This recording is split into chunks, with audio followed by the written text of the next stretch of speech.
السلام علیکم سامعین، 3 محرم الحرام اور 29 جون ہیں۔ خبر کا عنوان وقف بچاؤ کانفرنس۔ یہ کانفرنس ریاست بہار کے پٹنہ کے گاندھی میدان میں منعقد ہو رہی ہے، شروع ہو چکی ہے اور ابھی سے آپ ویڈیو میں دیکھ سکتے ہیں۔ ویڈیو غالباً 2 گھنٹے پہلی ہے، اس میں کتنے افراد وہاں آ چکے ہیں۔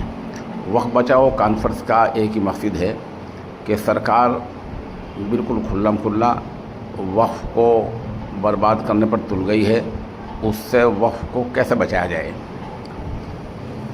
سرکار یہ چاہتی ہے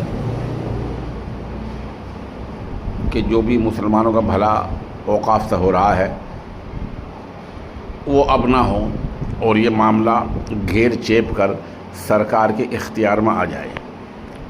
اسی غنڈہ گردی کو دور کرنے کے لیے اور اسی غلط کام کو روکنے کے لیے، وقف کی حفاظت کے لیے یہ کانفرنس ہو رہی ہے، جس میں ماشاءاللہ جہاں دور دراز سے علماء دین شامل ہو رہے ہیں، وہاں بہار کی تمام مسلم جماعتیں اس میں شامل ہیں۔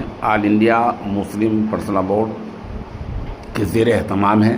امارت شریعہ بہار اور دوسری جماعت اسلامی اہل حدیث تمام تنظیمیں اس میں شامل ہو رہی ہیں۔ وہاں کسی کا اس بارے میں کوئی اختلاف نہیں ہے، جیسے کہ پہلے کہا جا رہا تھا۔ بتران بہار میں ویسے بھی آج کل چناؤ کا دورہ ہے اور 2-4 ہفتے بعد کسی بھی دن چناؤ کا اعلان ہو سکتا ہے۔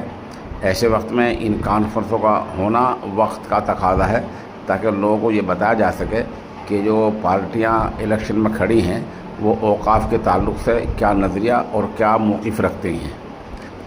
یہ بات واضح ہو جائے گی تو کم از کم وقف کی حفاظت کرنے والے ان پارٹیوں کو ووٹ دینے سے بچیں گے جو وقف کو برباد کرنا چاہتی ہیں۔ ہمارے خیال میں پورے بہار میں شہر در شہر، گاؤں در گاؤں اس طرح کی کانفرنسیں، میٹنگیں، اجلاس اور بڑی ریلیاں ہونی چاہیے، تاکہ ایک طرف وقف کی حفاظت کا مسئلہ سامنے آ جائے اور یہ بھی آ جائے کہ کون سی پارٹی وقف کو برباد کرنا چاہتی ہے۔ ساتھ ساتھ جو بہار میں خاموش طریقے سے الیکشن کمیشن چال کھیل رہا ہے، اس پر بات ہونی چاہیے۔ اس کی رپورٹ انشاءاللہ ہم آج یا کل کسی وقت تفصیلی پیش کریں گے۔